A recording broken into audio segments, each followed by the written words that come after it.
자, 드디어 이제 우리도 이번 주부터는 기말고사 준비를 들어가야 되죠. 그치? 중간고사 본 지 얼마 되지도 않았는데 바로 기말고사로 들어가야 되죠.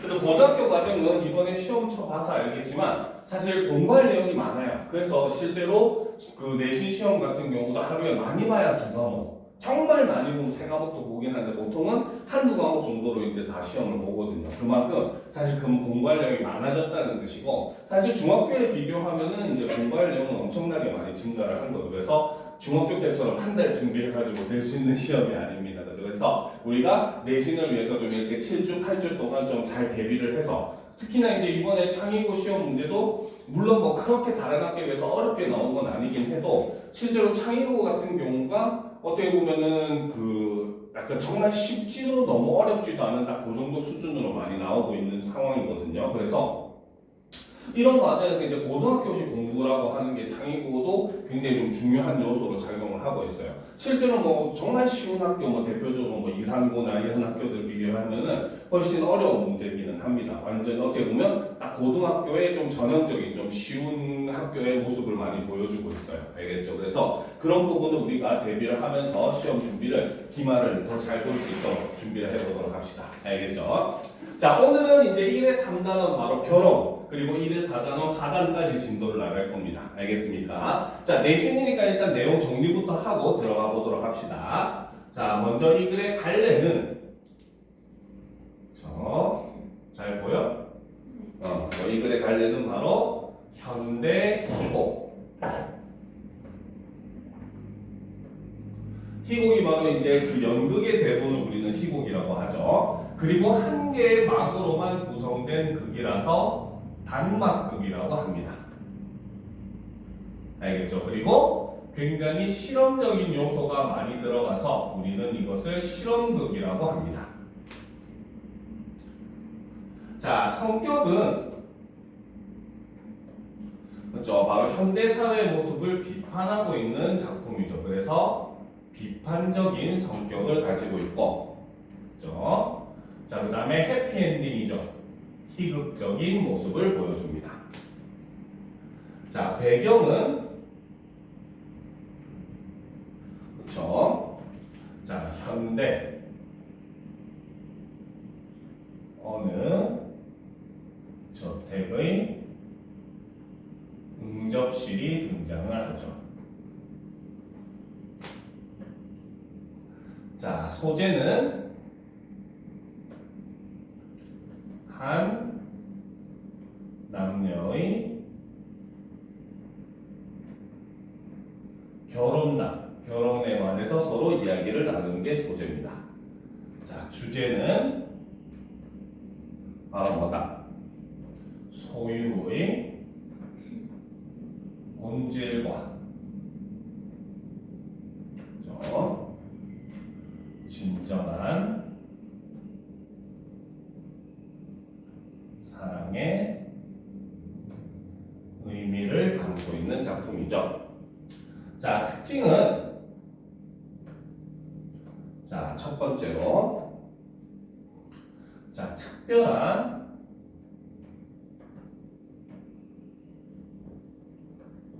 무대 장치가 없습니다. 그리고 그러다 보니까 플러스 바로 뭐다? 무대와 관객석의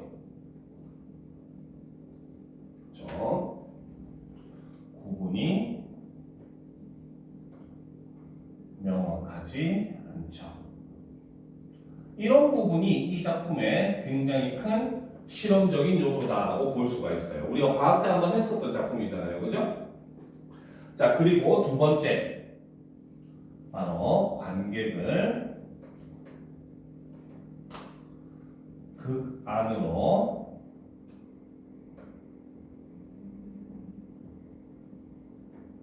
끌어들입니다. 알겠습니까? 그래서 이를 통해 등장인물과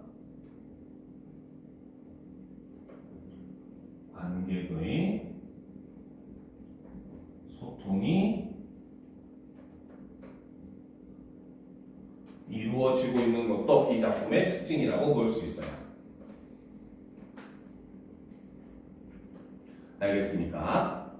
자, 그래서 이런 것들을 머리에 넣어두고 실제로 이제 우리가 일반적인 서양극이라고 하면은 관객과 이제 그 무대, 그렇죠? 객석과 무대, 그리고 뭐 오케스트라 연주자들 이런 것들 구분이 굉장히 명확합니다. 알겠죠? 그래서 서양 같은 경우는 처음에 이제 이미 돈을 내고 연극을 보기 때문에 연극이 재미있든 재미없든 사실 상관이 없어요. 알겠습니까? 그러니까 얘네들은 오로지 딱 대본대로만 연기를 하는 특징이 가지고 있고 그렇기 때문에 서양의 연극 같은 경우는 기록되어서 전해집니다. 알겠죠? 그런데 반면에 우리나라 전통극 같은 경우는 오히려 그 정해진 대본이 없어요. 왜? 오히려 우리나라 전통극은 연극이 끝나고 돈을 받는 시스템입니다. 그래서 우리가 사극 같은 데 보면은 그 저작거리, 시장이 열리면은 거기서 한쪽에서 광대들이 막 공연한 다음에 사람들한테 막 돌아다니면서 돈 걷고 다니잖아. 그렇지? 그렇기 때문에 연극을 보고 이제 돈을 지불하는 그런 시스템이다 보니까 그 관객들을 웃겨야 된다는 그런 특징들이 있고 그러다 보니까 이제 연극이 끝나고 그 돈을 걷어야 되니까 그때그때 애드립이 굉장히 많아요. 알겠죠? 그래서 이 결혼이라고 하는 그 작품은 현대 희곡인데 굉장히 실험적인 요소라고 하는 부분이 바로 뭐냐면 우리나라 전통극의 그런 특징들을 굉장히 많이 차용해 오는 모습을 보여줍니다. 그 중에 가장 큰 게 바로 이 작품 같은 경우는 관객을 자꾸 극안으로 끌어들이는 그런 모습을 보여줘서 무대와 객석 사이의 관계가 굉장히 모호해지는 그런 모습을 보여주는 게 이 작품의 특징이다라고 볼 수가 있어요. 알겠습니까? 자, 그럼 이제 우리가 처음부터 작품을 한번 살펴보도록 합시다. 알겠죠? 자, 한번 합시다. 남자가 등장하여 한 사기꾼의 이야기가 쓰인 이야기책을 관객 앞에서 낭독한다라는 거죠. 그렇죠? 자, 여기서 이제 이 이야기책이라고 하는 소재가 중요한 소재입니다. 알겠습니까? 이 이야기책은 바로 뭐다? 바로 사기꾼의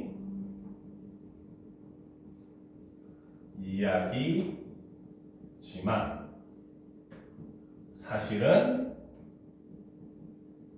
남자 자신의 이야기인 거죠. 그렇죠? 그러다 보니까 이 이야기책을 통해서 바로 뭐다? 관객이 남자의 처지를 파악하게 하는 기능을 하는 소재다라고 볼 수 있다는 거죠. 어떻게 보면 남자가 사기꾼 이야기를 읽어주는데 그게 지 이야기인 거야. 그러니까 인물의 모습을 약간 객관화해서 표현을 함으로써 관객이 객관적인 시각에서 인물에 대해서 판단할 수 있도록 하는 이런 단서를 제공하는 게 이 이야기책이 하는 역할이라는 겁니다. 알겠죠? 다 적었습니까? 자, 계속 보도록 합시다. 그래서 이야기책을 관객 앞에서 낭독한다. 이 이야기책 속의 사기꾼은 외로움에 지쳐 결혼하고 싶지만 빈털털이다.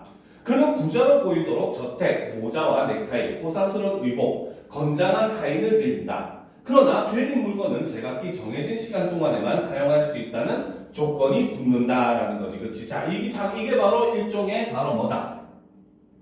빌린 물건은 제각기 정해진 시간 동안에만 사용할 수 있다는 조건. 그렇죠? 이것이 바로 이 희곡에서 굉장히 중요한 요소로 작용을 합니다. 알겠죠? 바로 작품의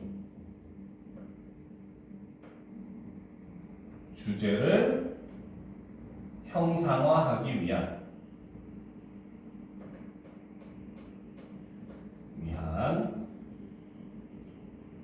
희곡적 장치라고 볼 수 있다는 거죠. 일부러 이런 조건을 붙여놓은 거죠. 알겠죠?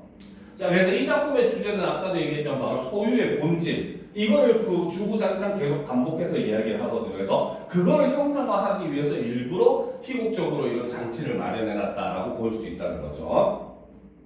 자, 남자는 이야기 속의 사기꾼이 되어 맞선을 보기로 한다.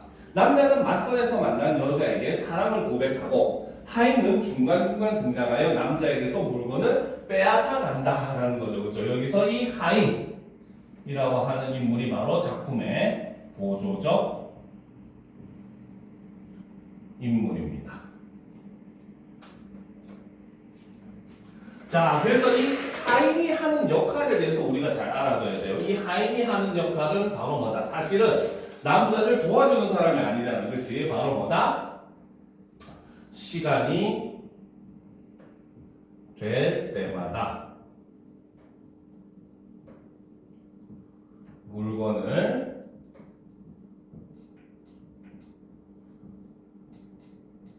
회수하는 인물이 바로 이 하인이라는 거죠. 그렇기 때문에 이 하인의 특징은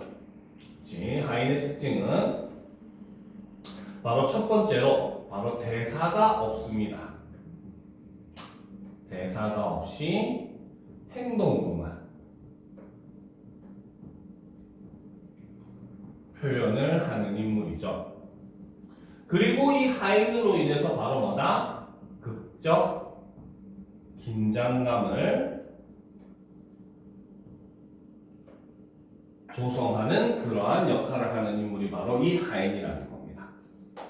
그래서 나중에 뒤에 보면 알겠지만 남자를 발로 차려고 하는 그런 장면에서 점점 그 긴장감을 더욱더 심화시켜주는 그런 역할을 하는 게 바로 이 하인의 역할이라는 거죠. 그래서 하인은 중간중간 등장하여 남자에게서 물건을 빼앗아 간다라는 겁니다. 그죠? 자, 그러면 또 올려놓고 한번 보도록 합시다. 본문을 살펴보도록 합시다.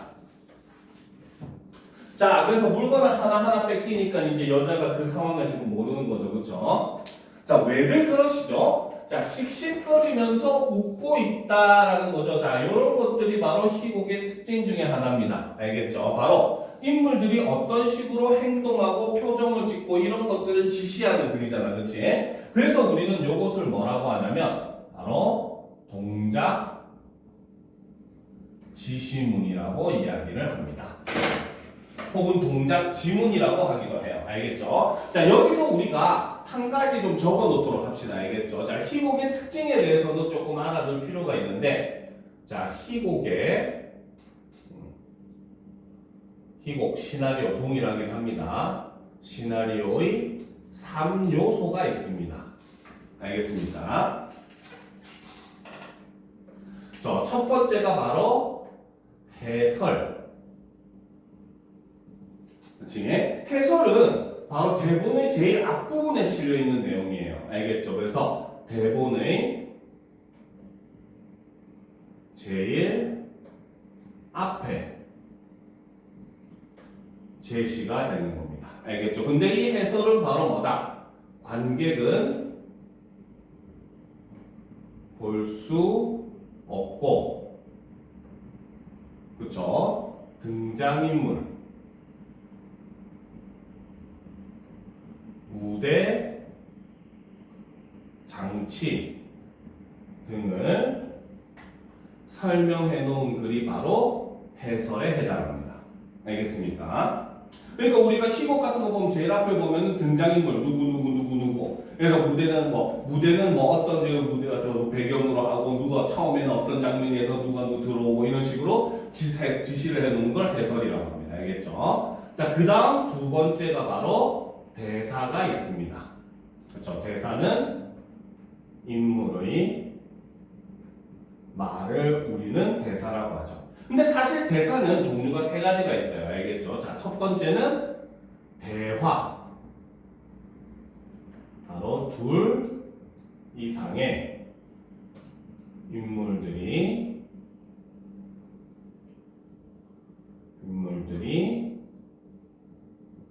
주고받는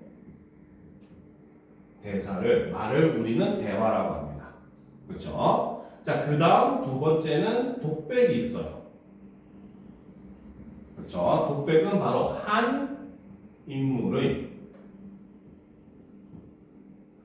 혼잣말을 우리는 독백이라고 얘기합니다. 자, 그리고 이제 마지막이 방백이죠. 방백은 무대 위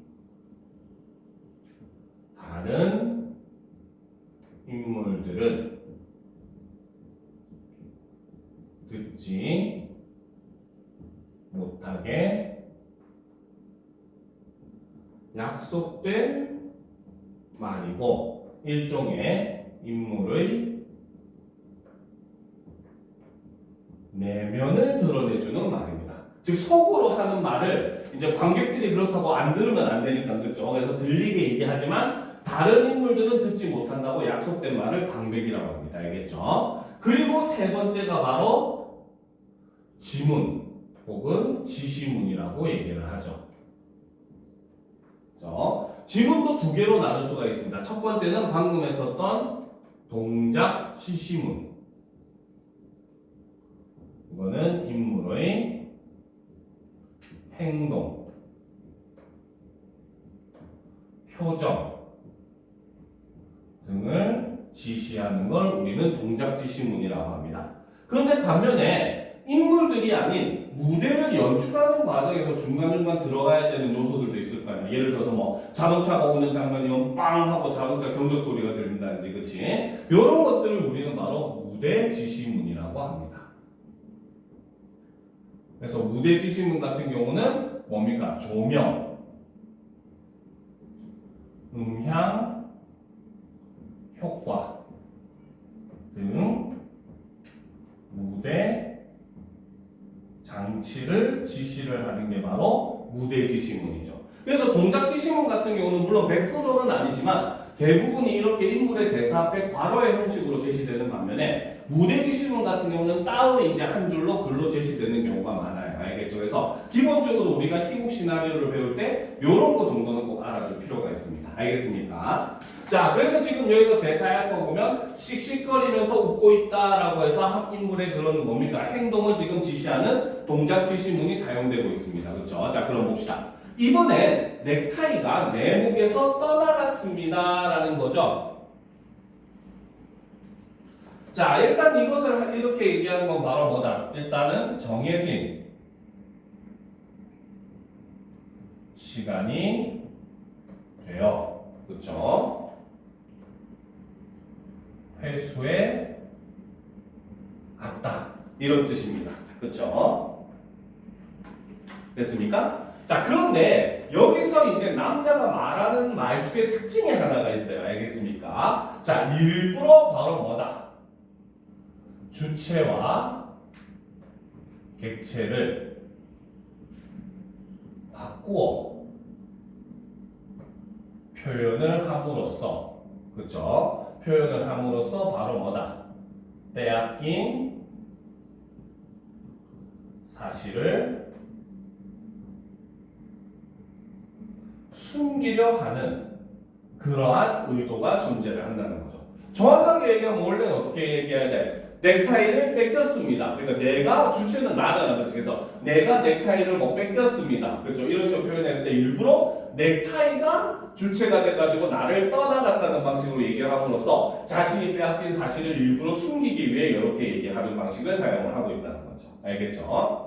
자, 계속 봅시다. 이해하지 못하겠다는 뜻이 네? 자, 뭐 몰랄 게 못 됩니다. 그저 시간이 지난 것뿐이니까요 라는 거지. 그치? 자, 그래서 교과서에서는 요거를, 그쵸? 남자가 소유에 대해서 깨달은 부분이다라고 얘기를 하고 있는데 사실 솔직하게 말을 하면 그런 내용은 아니긴 해요. 근데 어쨌든 내신은 학교 교과서를 기준으로 나오기 때문에 교과서대로 필기를 해주도록 할게요. 자, 그래서 여기서는 바로 소유에 대한 남자의 깨달음이다. 이렇게 얘기해놨죠. 그래서 이것은 바로 뭐다? 소유한 모든 것은 그렇죠? 시간이 지나면 되돌려 주어야 한다. 요걸 깨달은 말이다. 이렇게 필기를 해놓고 있어요. 알겠죠?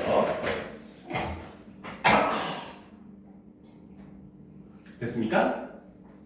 자, 계속 봅시다. 안심하십시오. 만약 내 목이 떠나가고 넥타이만 남았다면 농담을 한 거죠. 안 웃긴데. 자, 겸연쩍은 듯 바라보고 있는 여자의 관심을 돌리려고. 자, 그건 그렇고요. 그렇죠? 지금 여기서는 바로 일부러 화제를 전환시키고 있죠.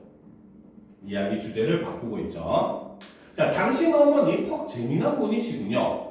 나는 깊은 관심을 갖게 됐어요. 당신의 어머니에 대해서. 그 맹세를 시키셨다는 어머니 어떤 분인지 더 듣고 싶습니다 라는 거예요. 자, 여기서 말하는 이 맹세, 요거는 이제 앞에 생략된 부분에 있는 내용이거든요. 알겠죠? 자, 그래서 이 맹세는 바로 뭐다? 자, 낯선 상대가 빈털털이면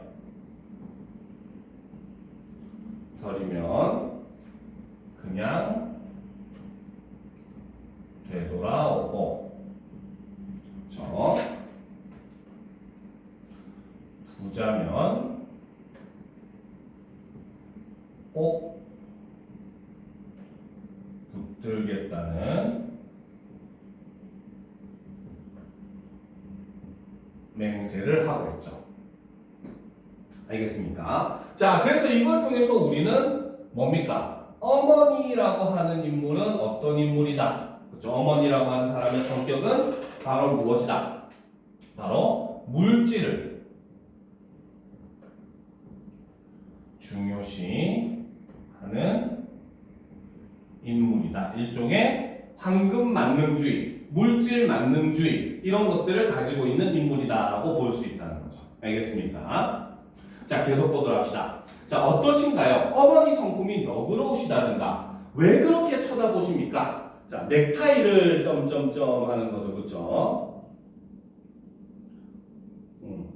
자, 그것엔 관심 없습니다. 왜 빼앗기셨죠? 옆에 와 부동 자세로 서 있는 하인을 훔쳐보며, 그것도 난폭하게, 그렇죠? 정확하게 훔쳐본 게 아니라 흘겨보며 이렇게 돼야 되는데, 그렇지? 자, 그것도 난폭하게.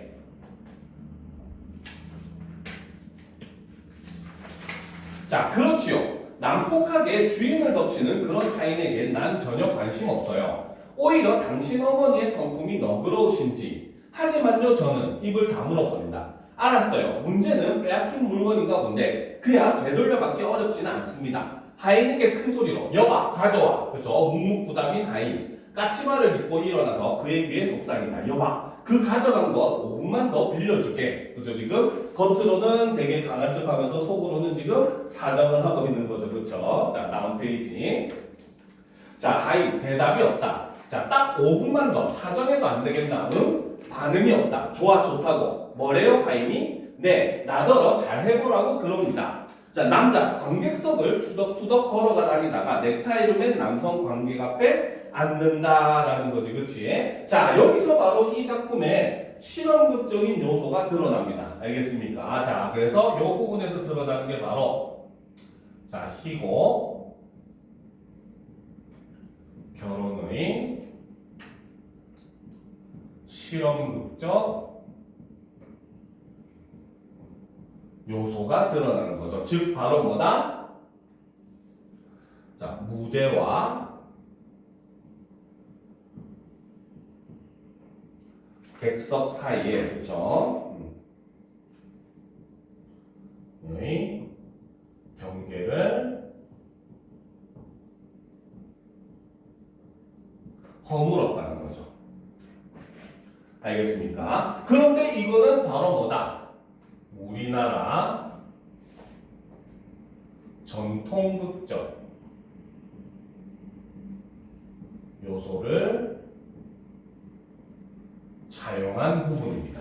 알겠죠? 실제로 이제 그래서 이 부분하고 많이 비교되는 작품이 우리나라의 봉산탈춤이라고 하는 작품이 있습니다. 알겠습니까? 이 봉산탈춤을 보면 여고 그 구경하시는 양반들 저거 뭐 재력 나무에 거의 걸듯이 뭐 저 뭐야 나 이거 돈이 없으면 나한테 자문이라고 해서 저기 담배 파는 가게에 가가지고 긴 장대에다가 고급 담배를 사가지고 그거를 개 낚시 걸듯이 나무에 척척 걸어가지고 담배 피시오 하면서 관객한테 말을 거는 장면이 있거든요. 거기다가 또 다른 장면에서는 여고 악공들 막 이러면서 악공한테도 말을 걸어요. 알겠지? 그래서 우리나라는 옛날부터 이렇게 전통극에서 무대와 객석의 그런 경계가 없었거든요. 알겠죠? 그래서 그런 요소를 지금 이 희곡 결혼은 이제 실험극적으로 이제 차용을 해오는 모습을 볼 수 있다는 겁니다. 알겠죠?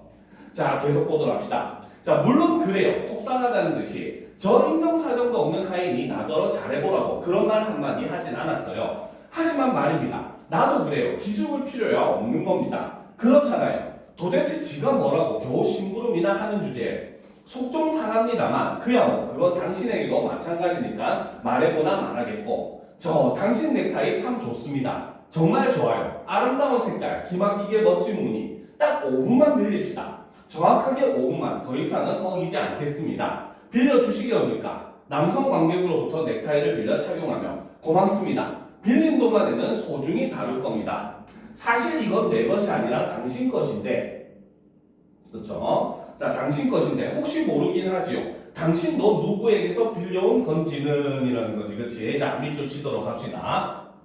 자, 사실 이건 내 것이 아니라 당신 것인데, 점점점. 혹시 모르긴 하지요. 당신도 누구에게서 빌려온 건지는 밑줄 칩시다. 자, 여기서는 지금 이 대사가 바로 뭐다? 세상의 모든 것은 자, 누군가에게 빌린 것이라는 소유의 의미를 전달을 하고 있는 부분이다 라고 볼 수 있다는 거죠. 알겠습니까?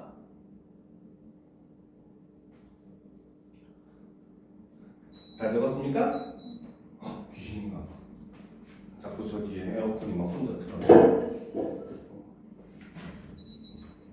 조금만 자, 보도록 합시다. 자, 아무튼 잘 사용하고 돌려드리겠어요. 자, 그럼 당신은 시간을 재고 난 이만이라는 거지, 그치? 자, 그래서 지금 이 부분에서는 바로 뭐다? 그쵸? 이 부분에서는 관객에게 말을 걸어 객석과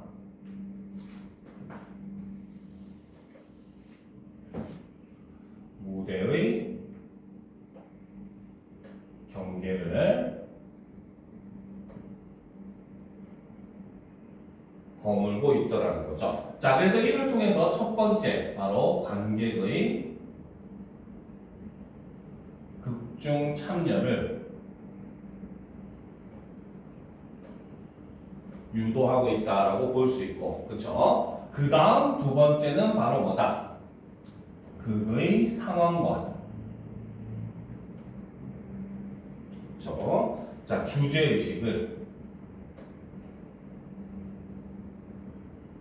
적극적으로 전달을 하더라는 거죠.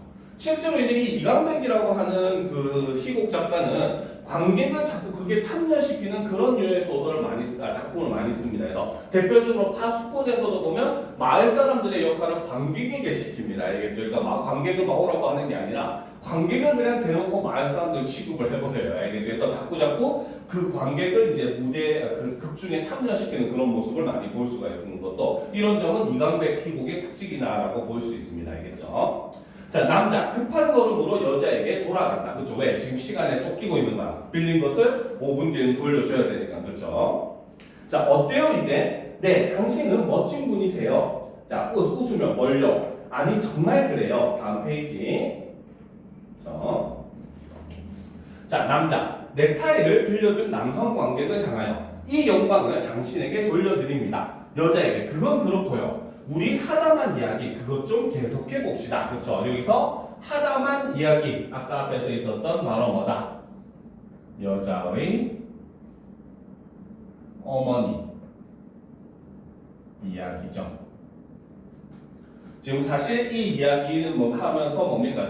남자는 점점 막 찔리고 있는 거죠. 그렇죠? 양심의 가책이 느껴지죠. 자, 어디까지 이야기를 했었죠? 우리 당신의 어머니에 대해서 아직은 거기까지입니다. 작게 한숨을 쉬고 그럼 저 자신에 대한 건 아직 멀었군요. 그렇죠. 나도 직접 당신의 이야기를 듣고 싶습니다만 어머니 다음 딸 이런 순서니까 계속 진행해 봅시다. 의무적으로 묻겠습니다. 그렇죠? 당신 어머니 성품은 어떻습니까? 난폭하십니까? 상냥하십니까? 글쎄요. 올려놓고 자, 의무적으로 대답하십시오. 잠시 생각하더니 남폭에다 상냥을 겸하신 분이에요 라는 거지. 그치? 자, 이런 대답을 보니까 역시 어때? 결혼이 쉽겠어 어렵겠어? 그치, 어렵겠지. 그치? 바로 뭐다? 결혼에 이르는 과정이, 그쵸? 쉽지 않을 것임을 암시한다 라고 볼 수 있다는 거죠. 알겠습니까? 자, 자기 이마에 손을 얹는다. 왜 그러시죠? 뭐 별건 아닙니다. 벽에 부딪혔다고 할까요? 뭔가 어려워서요. 하긴 당신을 얻는다는 것이 그렇게 쉽지는 않겠지요. 첫눈에 반한 사람들도 결혼에 이르기까지 험난한 과정을 겪는다고들 합니다만, 자, 그런데 우리는 겨우 처음에서 서성거리고 있는 것 같거든요. 아직 이야기도 당신 어머니에게서 머물고 있고 용기를 내셔야 해요. 그래서 오히려 여자가 지금 이제 용기를 내라고 얘기를 하죠. 그렇죠? 자, 네, 어디 힘 좀 내보겠습니다. 자, 갑자기 이런 말을 하면 놀라시겠지만요. 자, 여기서도 지금 여성이 바로 다시 화제를 전환시키고 있죠.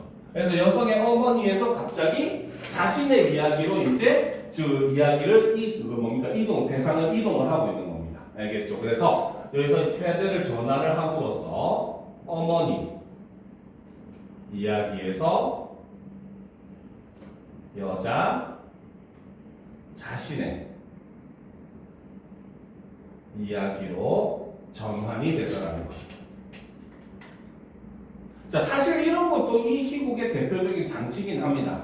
이 작품에서는 인물을 이름으로 하지 않고 그냥 남자, 여자 이렇게 해놨잖아요. 그치? 어떻게 보면 이런 모습은 이 시대를 사는 우리 모두의 모습이라는 것을 나타내기 위해서 의미를 확장시키기 위해서 이렇게 일부러 지칭을 이름으로 하지 않고 남자, 여자로 하고 있다고 볼 수 있어요. 알겠죠? 자, 계속 보도록 합시다. 자, 말해봐요 뭐든지. 저는 이 세상에 태어났어요. 놀랍습니다 갑자기. 네, 태어나는 건 언제나 갑자기죠. 그래서요, 저는 태어날 때 제 기분이 어땠는지 그걸 모르겠어요. 아무튼 그냥 그렇게 이 세상에 나온 거죠. 그리고 어렸을 때 제 별명이 뭔지 아시겠어요? 덤이에요, 덤. 그렇죠? 다음 페이지. 자, 덤? 네, 왜 조금 더 주는 거 있잖아요. 그거래요. 그렇죠? 자, 제가 아버지는 사랑을 주고 그리고 또 덤으로 저를 어머니에게 주었죠.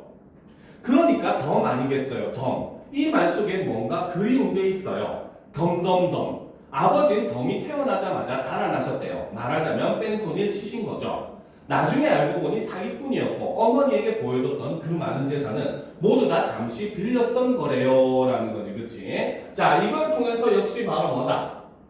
여자의 아버지도 물질을 통해서 여자의 어머니랑 결혼을 했다는 거죠. 그쵸? 그래서 여기서 우리는 여자의 아버지가 그쵸? 물질로 여자의 어머니를 현혹하여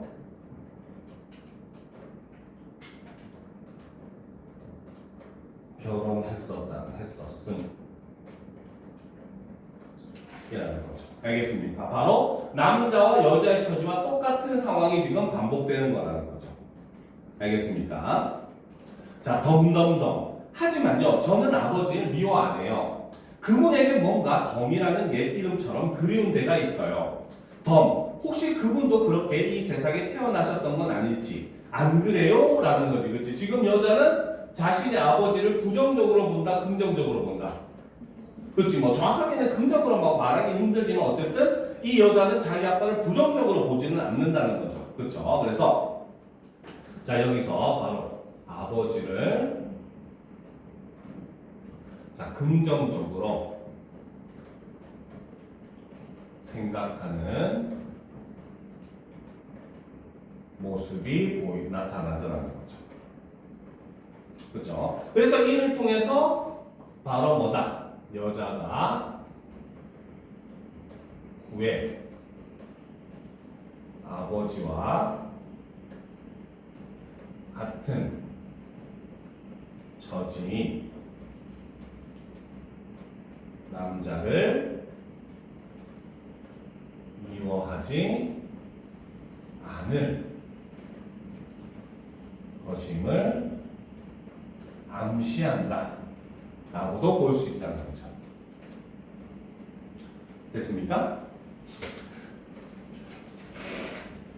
자, 덤덤덤, 그쵸?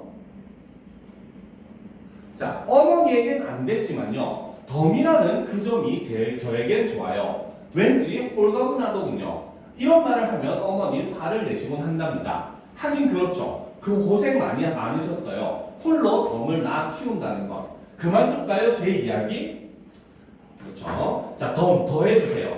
그래서 어머니는요, 단단히 벼르시는 거예요. 이 덤을 키워서 결코 사기꾼에겐 주지 않겠다고요. 전 어머니 말을 이해해요. 자, 나도 알만합니다. 고마워요. 뭘요? 고맙기는요. 그쵸? 좀 올려놓고. 자, 사실 이런 덤 이야기는 처음인걸요. 아무에게도 말하지 않았답니다. 그냥 가슴 속에 덮어주었죠. 그러고 보면 당신은 참 친절한 분이에요 라는 거죠. 그렇죠? 즉 바로 뭐다? 지금까지 한 번도 다른 사람에게 하지 않았던 자신의 속 이야기를 남자에게 지금 처음으로 여자가 하고 있다는 거죠. 그렇죠? 그러니까 여자도 이 부분에서 바로 뭐다? 바로 남자에게 호감을 가지기 시작했다라고 볼 수 있다는 거죠. 알겠습니까? 자, 덤, 네? 아니요. 그저 불러본 겁니다. 지금 남자는 이 덤이라는 말을 반복함으로써 자신의 이제 행동을 되돌아보는 그런 기회가 되고 있습니다. 알겠죠? 자, 그 목소리는 그저 불러본 건 아닌데요. 아닙니다. 남자는 일어나 넥타이를 풀어 그것을 빌렸던 남성 관객에게 가서 되돌려준다.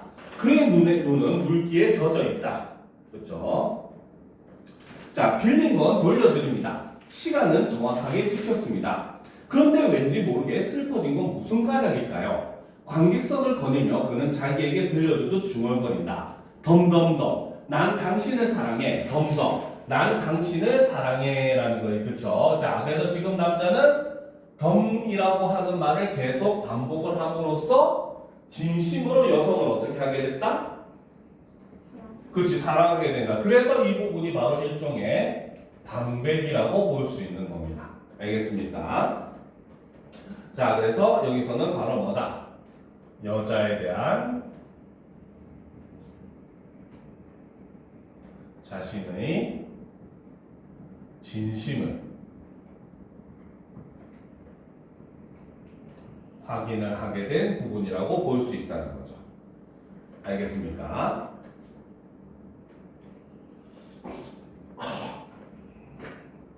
자, 거기서 뭘 하시죠? 자, 계속 혼잣말처럼 난 당신을 사랑해. 여자, 남자에게 다가온다. 그렇죠? 이런 것도 동작 지시문이죠. 자, 뭘 하고 계세요? 내 재산이 얼마쯤 될까? 그걸 생각하고 있었습니다. 자, 하필 이런 때 그런 걸 생각하세요. 부자의 인색한 버릇입니다. 그런데 난 재산이 너무 많아서 차라리 생각지도 말자. 그렇게 마음먹었습니다. 이젠 됐습니까? 여자, 남자의 어깨에 기댄다. 그렇죠? 지금 바로 덤 이야기 이후에 두 사람의 관계가 점점 어떻게 더욱더 가까워지고 있죠. 바로 두 인물의 관계가 덤 이야기 이후 더욱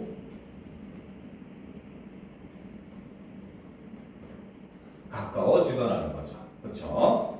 자, 하인, 위협적으로 한 걸음씩 남자에게 다가온다라는 거죠. 그렇죠? 그래서 이 부분에서는 바로 뭐다? 바로 남자에게서 물건을 빼앗기 위해 이렇게 다가오는 거죠. 일종의 극 속에서 긴장감을 조성하는 그런 역할을 한다는 겁니다. 그렇죠? 자, 두려워지는 남자, 그 꼴을 여자에겐 보이고 싶지 않다. 눈을 감아요. 그렇죠? 바로 뭐다? 창피한 모습을 보이기 싫기 때문이죠. 창피한 모습을 보이지 않고 싶어서라는 거죠. 자, 감고 있는 걸요, 이미. 그렇죠? 자, 다음 페이지. 자, 난 지금 행복합니다. 그렇죠? 저도 행복해요. 하인, 남자에게 덤벼든다. 호주머니를 뒤져서 소지품들을 몽땅 털어간다. 자, 이번엔 자질구레한 것들이 떠나가고 있습니다. 그런데 난 자꾸만 행복해집니다. 라는 거죠. 그렇죠? 자, 여기서 어떻게 보면 남자는 소유의 진정한 의미를 찾고 있다라고 볼 수 있다는 거예요. 그렇죠? 자, 여기서 지금 남자는 바로 뭐다? 소유한 것들이 줄어들수록 오히려 여자에 대한 사랑은 어떻게 된다? 대한 사랑이 어떻게 되고 있어? 그치, 사랑이 더욱더 커지는 모습을 보여주더라는 거죠. 알겠죠? 그래서 오히려 소유한 것들을 잃어버릴수록 이를 통해서 어떻게? 진정한 사랑의 의미를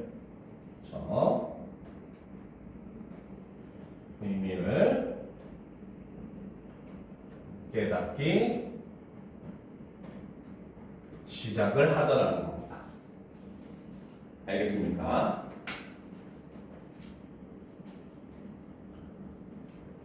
학교에서는 이런 거 안 가르쳐 줄 수도 있어요. 자, 계속 봅시다. 자, 여자 눈을 감은 채 미소를 짓고 있다. 그렇습니다, 덤. 여러 가지 것들, 헤아릴 수 없이 많은 그것들이 떠나갔습니다. 뭐 놀랄 건 못 되지요. 그저 시간이 지난 것 뿐이니까요. 어떤 나무는요, 가을이 되자 수천 개의 이파리들을 몽땅 되돌려 주고도 아무 소리 없습니다. 라는 거죠. 그치? 자, 꺽쇠로 표시합시다. 어떤 나무는요부터 아무 소리 없습니다까지 꺽쇠로 표시하도록 합시다. 이것이 바로 뭐다? 시간이 지남에 따라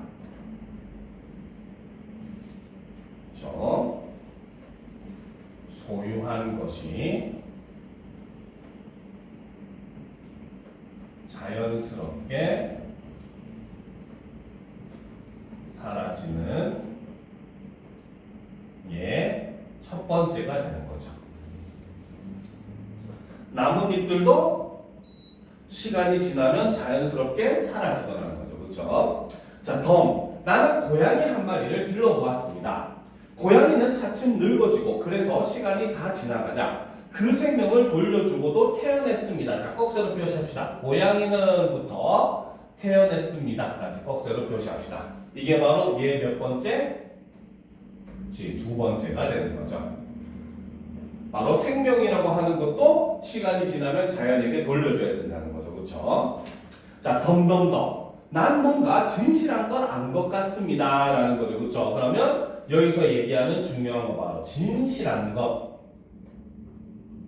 이것은 이퀄 바로 뭐다? 바로 소유의 진정한 의미라는 거죠. 그렇죠? 이것은 바로 뭐다? 소유한 모든 것은 빌린 것이며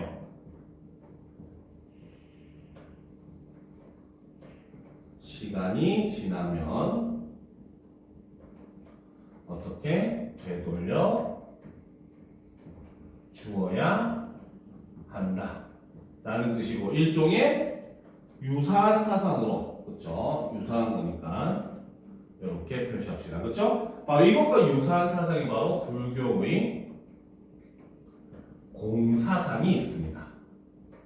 우리가 흔히 많이 하잖아요. 공술의 공수고 하잖아요. 그렇지? 바로 사람이라고 하는 존재는 이 세상에 빈손으로 와서 빈손으로 돌아간다라고 하는 게 불교의 공사상의 핵심이라는 거죠. 즉 우리가 살아있는 동안 내가 소유했다고 생각하는 모든 것들은 사실 바로 뭐다? 누군가로부터 혹은 세상으로부터 빌린 것이라는 거죠. 결코 우리는 그것을 가져올 수도 가져갈 수도 없다는 겁니다. 알겠습니까?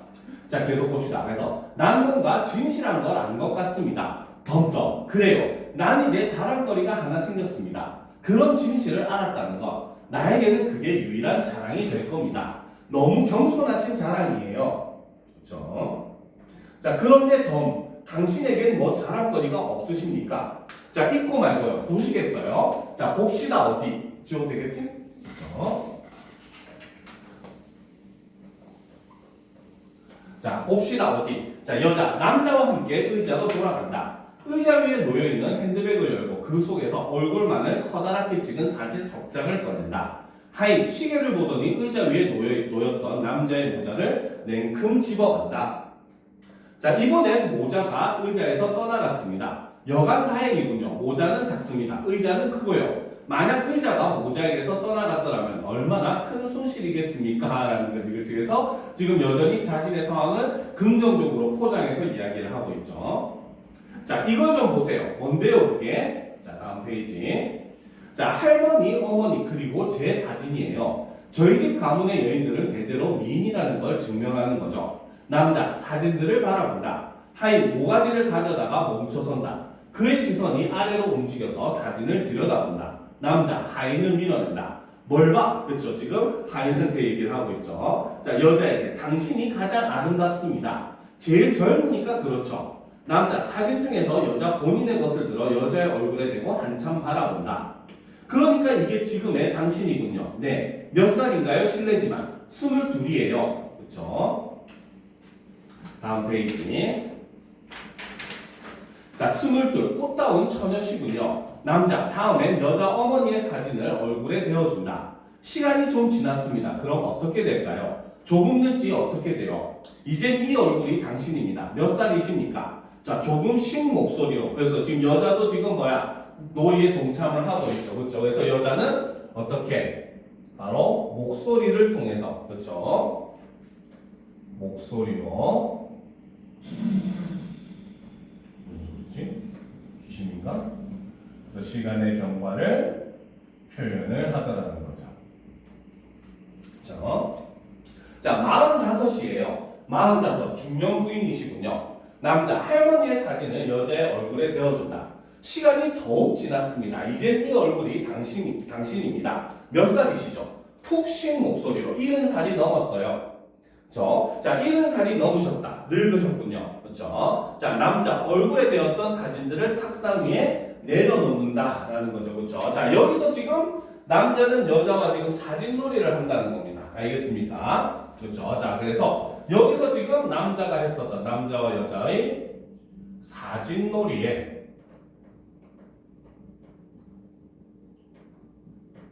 의미를 우리가 아는 게 중요하다는 거죠. 알겠습니까? 즉, 이것은 바로 뭐다?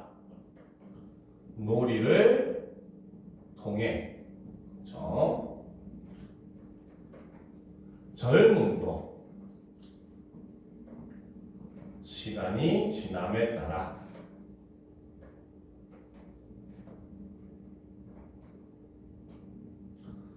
사라진다는 것을 표현을 하고 있다는 거죠. 즉, 이 사진놀이도 바로 뭐다? 소유의 본질에 대해서 이야기하기 위한 일종의 희곡적 장치라고 볼 수 있다는 겁니다. 알겠습니까?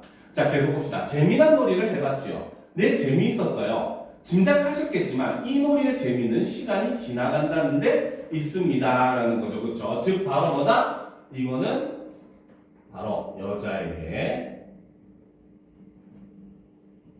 소유의, 그렇죠? 자, 본질을 깨닫게 하기 위한 말이라는 거죠. 알겠죠?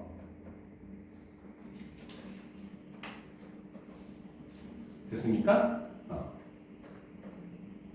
자, 중요한 부분 줄거리 보도록 합시다. 자, 남자와 여자는 서로에게 사랑을 느끼며 행복해한다. 그 사이 하인은 남자의 저고리를 빼앗아간다. 남자는 물건을 주인에게 돌려주면서 자신의 사랑이 더 커졌다고 고백하며 진심을 담아 여자에게 다시 청혼한다. 그렇죠? 자, 하인, 남자에게 봉투를 하나 냅니다. 남자는 봉투에서 쪽지를 꺼내 읽더니 아무 말 없이 여자에게 건네준다라는 거죠. 그렇죠? 즉, 그 말은 바로 뭐다? 이제는 여자에게 사실을 숨긴다, 안 숨긴다? 그렇죠. 안 숨긴다는 거죠. 그렇죠. 바로 뭐다?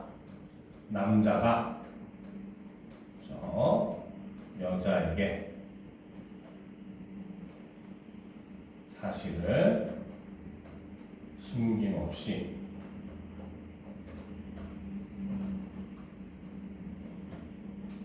보여주는 모습이라는 거죠.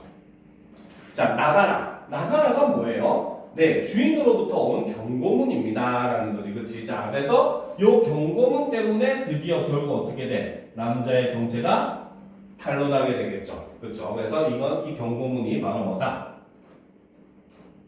남자의 정체를 폭로시키는 그런 소재죠. 그렇죠? 그래서 이를 통해서 긴장감을 조성을 한다는 점을 볼 수 있습니다. 됐습니까? 자, 시간이 다 지났으니 나가라는 거지요. 나가라. 그럼 당신 것이 아니었어요? 자, 내 것이라고는 없습니다. 바로 자신이 빈털털이라는 걸 고백을 하는 거죠. 자, 충격을 받는다. 자, 올려놓고. 자, 모두 빌린 것들 뿐이었죠. 저기 두둥실 떠있는 달림도, 저 은빛의 구름도, 이 한이 바람도, 그리고 어쩌면 여기 있는 나마저도, 또 당신마저도 미소를 짓고 잠시 빌린 겁니다. 라는 거지. 그치? 자, 그래서 여기서, 그렇죠. 바로 소유의 본질에 대한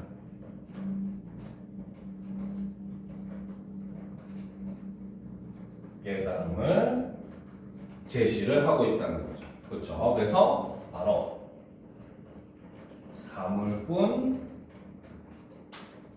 아니라 인간의 삶도 빌린 것이라는 인식이 드러나고 있다는 거죠. 됐습니까? 자, 잠시 빌렸다고요? 네, 그렇습니다. 하이, 엄청나게 큰 구두 한 짝을 가져오더니 주저앉아 자기 발에 싣는다. 그 구두발로 차낼 듯한 험악한 분위기가 조성이 된다라는 거죠. 그래서 이를 통해서 바로 긴장감이 조성이 되고 있죠. 점점 더 긴장감이 고조가 되는 장면입니다. 알겠습니까? 자, 계속 보도록 합시다. 자, 결혼해 주십시오. 당신을 빌린 동안에 오직 사랑만을 하겠습니다. 자, 어쩌면 좋아. 그렇죠. 남자는 지금 바로 뭐다? 바로 여자의 내적 갈등이 드러나는 부분이죠. 자, 하인, 구두를 거의 다 신는다. 자, 맹세는요. 맹세는 어떻게 하죠? 어머니께 오른손을 든.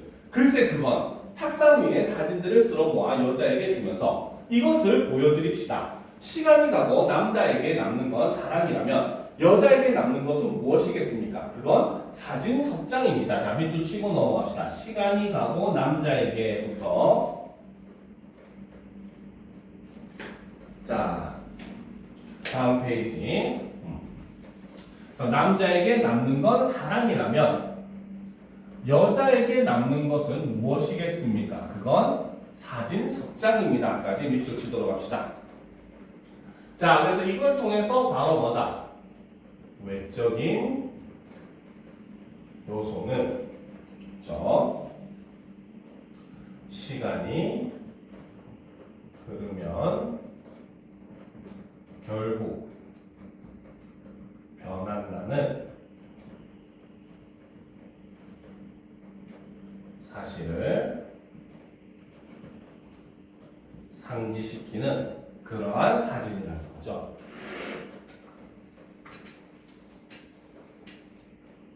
됐습니까? 자, 젊을 때 한 장, 그 다음에 한 장, 늙고 나서 한 장. 당신 어머니도 이해하실 겁니다. 이해 못하실 걸요, 어머니. 천천히 슬프고 낙담해서 사진들을 핸드백 속에 담는다. 오늘 즐거웠어요. 정말이에요. 그럼 안녕히 계세요. 여자, 작별 인사를 하고 문 앞까지 걸어 나간다. 자, 잠깐만요 더 멈칫선다. 그러나 얼굴은 남자를 외면한다. 여전히 내적 갈등을 하고 있다는 거죠. 그쵸? 자, 가시는 겁니까? 나를 두고서 침묵. 그쵸? 바로 여전히 내적 갈등이 지속되고 있죠. 덤으로 내 말을 조금 더 들어봐요. 자, 악의적인 느낌 없이 당신은 사기꾼이에요. 즉, 당신은 사기꾼이라고 지금 비난을 하면서도 여자에게는 악의적인 느낌이 없다는 거죠. 그렇죠? 그러니까 여자도 지금 남자를 사랑하고 있다는 증거라고 볼 수 있다는 겁니다. 알겠죠? 자, 그래요. 난 사기꾼입니다. 이 세상 것을 잠시 빌렸었죠. 그리고 시간이 되니까 하나둘씩 되돌려 주어야 했습니다. 이제 난 본색이 드러나고 이렇게 빈털터리입니다. 그러나 더 여기 있는 사람들에게 물어봐요. 누구 하나 자신 있게 이건 내 것이다 말할 수 있는가를 아무도 없을 겁니다. 없다니까요. 모두들 덤으로 빌렸지요. 눈동자, 코, 입술 그 어느 것 하나 자기 것이 아니고 잠시 빌려 가진 거예요. 누구든 관객석에 사람을 붙들고 그가 가지고 있는 물건을 가리키며 이게 당신 겁니까? 정해진 시간이 얼마지요? 잘 아꼈다가 그 시간이 되면 꼭 돌려주십시오. 덤, 이젠 알겠어요. 자, 꺽쇠로 표시합시다. 누구든부터 이젠 알겠어요까지 꺽쇠로 표시합시다. 자, 여기서도 지금 바로 뭐다? 관객의 참여를 유도하고 있는 장면이죠. 그렇죠? 그래서 이를 통해서 바로 뭐다? 여자뿐만 아니라 관객도 소유의 본질을 깨닫게 하기 위한 의도적인 행동이라는 겁니다. 됐습니까?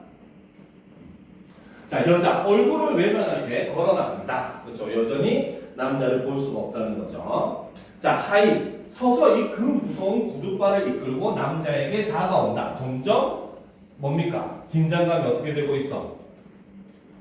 올라가지, 그치? 그렇죠? 그래서 하이 서서히 그 무서운 구둣발을 이끌고 남자에게 다가온다. 바로 극적 긴장감이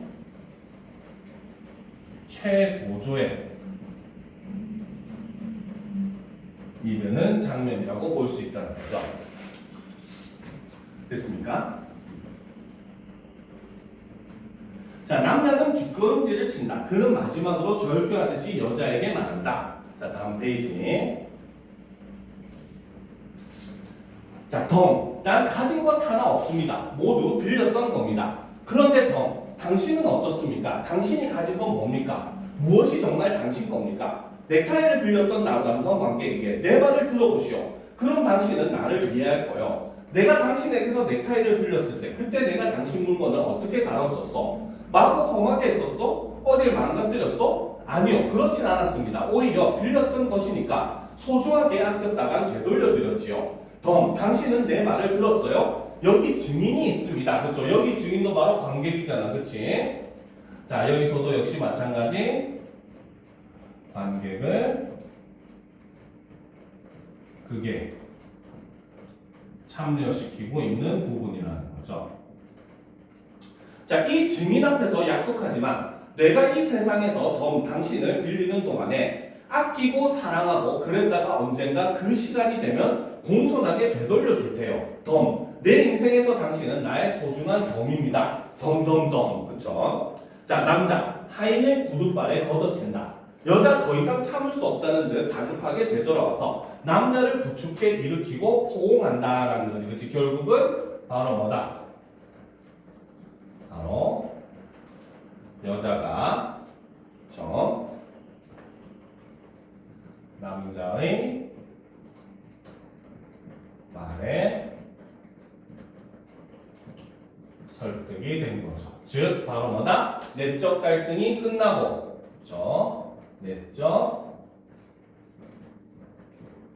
갈등이 해소되고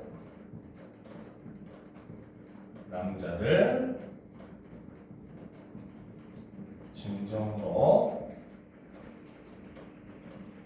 사랑하게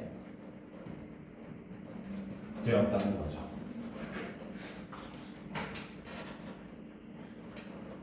됐습니까?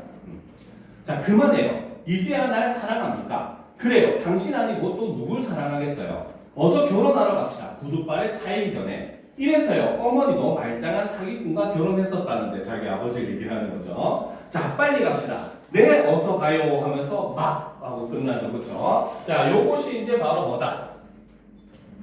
바로 자, 희곡의 특징이고, 그렇죠? 이것이 바로 뭐다? 희곡의 그렇죠? 요소 중에 하나라는 겁니다. 알겠죠? 희곡은 기본적으로 막과 장으로 구성이 됩니다. 그렇다고 막장 들어만 아니고, 그렇지? 그래서 막은 우리가 쉽게 생각하면은 연극 보러 딱 간 적 있죠? 연극 본 적 있을 거아요, 그렇지? 그래서 연극 보러 가면은 처음에는 무대가 큰 커튼으로 이렇게 가려져 있잖아요. 그래서 그 커튼이 한번 올라갔다가 내려오는 게 한 개 막입니다. 그래서 이렇게 단막극 같은 경우는 한 번 커튼이 올라갔다가 끝나고 이제 내려오게 돼서 한 번의 막으로만 구성된 걸 우리는 단막극이라고 하죠. 반면에 이제 2개 이상의 막으로 구성된 건 장막극이라고 합니다. 그래서 러닝타임 같은 경우도 단막극 같은 경우는 보통 1시간에서 1시간 반 정도. 그 다음에 이제 장막극 같은 경우는 아무리 짧아도 보통 한 2시간 반에서 3시간 정도에서 거의 길면 한 4-5시간씩 하는 공연도 있어요. 알겠죠? 그래서 2 이상의 막으로 구성되면 장막극이라고 얘기를 합니다. 반면에 장이라고 하는 것은 연극을 봤을 때 우리가 기억을 한번 더듬어 보면은 연극 중간에 갑자기 불이 확 꺼졌다가 뭐 한쪽부터 켜진다든지 그 다음에 확 꺼졌다가 몇 초 뒤에 또 확 켜진다든지 이런 장면이 있잖아요. 그래서 잠깐 불을 확 끔으로써 이제 장면을 순간순간 전환하는 부분은 장이라고 얘기를 해요. 그래서 희곡은 이렇게 막과 장으로 구성이 된다는 것도 우리가 함께 알아둘 필요가 있습니다. 알겠습니까? 자, 그런데 이제 뒷페이지를 보게 되면은 선생님이 이제 실어놓은 게 바로 이제 이 결혼을 바로 희곡으로 만든, 시나리오로 만든 장면을 이렇게 제시를 해놨습니다. 그렇죠? 바로 시나리오와 비교하기 돼 있죠. 그렇죠? 자, 여기서 보면 씬 넘버 17, S샵 17이라고 돼 있어요. 그렇죠? 자, 이런 건 꼭 적어 놓을 필요가 있습니다. 자, 요거는 그렇죠? 장면 번호라고 합니다. 그렇죠? 자, 영어로는 SCENE, 씬 넘버라고 하고, 요거는 S에다가 샵을 붙이는 방식으로 표현을 합니다. 알겠죠? 자, 이것이 바로 뭐다? 시나리오의 구분 요소라고 볼 수 있죠. 희곡은 막과 장으로 나뉘어지는데 시나리오는 씬 넘버로 장면 번호로 나누어집니다. 알겠습니까? 근데 나누는 기준도 좀 달라요. 알겠죠? 희곡 같은 경우는 그래서 여기서 하나 적어 놓읍시다. 자, 희곡과 시나리오의 장면 부분 비교를 하게 되면 자, 먼저 희곡은 막과 장으로 구성이 됩니다. 알겠습니까? 자, 그래서 장 같은 경우는 그렇죠. 바로 장면이 전환돼 사용이 된다는 거죠. 내용이 바뀔 때 똑같은 피곡은 어차피 무대 배경이라는 거 바꿀 수 없잖아. 그렇지? 그러니까 똑같은 배경에서 전환 내용이 나오더라도 장면이 바뀔 때 사용하는 게 장이라는 거죠. 그렇죠? 그 다음에 막이라고 하는 것은 그렇지? 그렇죠. 바로 장면 전환에 전환에 배경 전환까지 조금 해야 될 때, 크게 쉬어야 될 때, 일종의 이제 그 중간에 이제 그 쉬는 시간을 주게 됩니다. 알겠습니까? 그래서 이런 걸 할 때 사용을 하죠. 그렇죠? 반면에 시나리오는 바로 장면 번호로 구분을 합니다. 알겠죠? 그리고 이 장면 번호는 바로 뭐다? 배경의 전환에서 사용이 됩니다.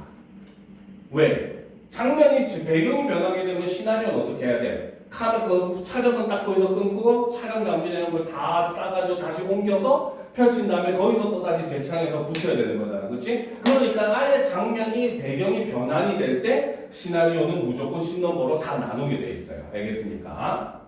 자, 그럼 봅시다. 남자의 집 응접실 날, 그렇죠? 자, 여자가 남자의 어깨에 기대는 사이 하인이 한 걸음씩 다가온다. 하인이 쿵쿵거리는 발걸음 소리 이펙트, 그렇죠? 이펙트 요 같은 경우는 자, 효과음을 나타내고 일종의 이거는 시나리오 용어가 됩니다. 알겠습니까? 이 대문자 이 점으로 씁니다. 알겠죠? 자, 남자 두려움을 참으며 눈을 감아요. 감고 있는 걸요 입이. 난 지금 행복합니다. 저도 행복해요. 자, 이렇게 동작지 시물이나 이런 거 사용하는 점은 희곡과 시나리오의 공통점이라고 볼 수 있어요. 그렇죠? 자, 하인이 남자에게 덤벼들어 호주머니를 뒤지고 소지품들을 몽땅 털어간다. 자, 이번엔 자질구레한 것들이 떠나가고 있습니다. 그런데 난 자꾸만 행복해집니다. 눈을 감은 채 미소 짓고 있는 여자의 얼굴 클로즈업. 그렇죠? 이런 것도 일종의 시나리오의 특징이죠. 바로 카메라를 사용해서 보여주기 때문에 특정 장면을 클로즈업 하든지, 그렇죠? 혹은 저 멀리서 찍든지 이런 방법을 사용을 할 수가 있습니다. 그렇죠? 자, 그렇습니다. 덤. 여러 가지 것들, 헤아릴 수 없는 없이 많은 그것들이 떠나갔습니다. 뭐 놀랄 건 못 됐죠. 그저 시간이 지난 것뿐이니까요. 인서트. 가을에 낙엽이 지는 나무라는 거지, 그렇지? 자, 요런 것들. 그렇죠? 그 다음에 인서트. 늙은 고양이가 숨을 거두는 모습을 보고 있는 남자. 그렇죠? 먼저 얼굴 인식으로 디바이스 작동을 해제. 혼자서 쓸데없는 소리 하고 있네. 그렇지? 자, 요런 거는 바로 뭐다? 업데이트되었습니다. 계속하려면 화면에서 대적된 내용을 확인하세요. 혼자서 나네요. 그렇지? 자, 그래서 이런 부분은 바로 시나리오만의 특징이라고 볼 수 있다는 거죠. 알겠습니까? 바로 영상으로 표현이 되기 때문에 장면 중간에 다른 장면의 삽입이 가능하다는 거죠. 알겠습니까? 그러니까 여기서는 이 부분만의 특징으로 이야기하면 바로 뭡니까? 희곡에서는 저 남자의 대사로만 이야기한 것을 시나리오에서는 이야기의 장면을 직접 보여주어 시청자의 이해를 더욱더 도와준다는 거죠.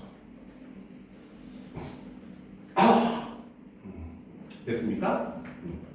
자, 그래서 남자 어떤 나무는요 가을이 되자 수천 개의 이파리들을 몽땅 되돌려주고도 아무 소리 없습니다. 자, 그리고 늙은 고양이가 이제 숨을 거두는 모습을 보는 장면도 보여주고, 나는 고양이 한 마리를 길러보았습니다. 고양이는 차츰 늙어지고 그래서 시간이 다 지나가자 그 생명을 돌려주고도 태어났습니다. 그래서 이 장면도 조금 더 이제 영상으로 보여줬기 때문에 설명도 좀 더 자세하게 해주는 거죠, 그렇죠? 자, 덤덤덤. 난 뭔가 진실한 걸 안 것 같습니다. 덤덤. 그래요. 난 이제 자랑거리가 하나 생겼습니다.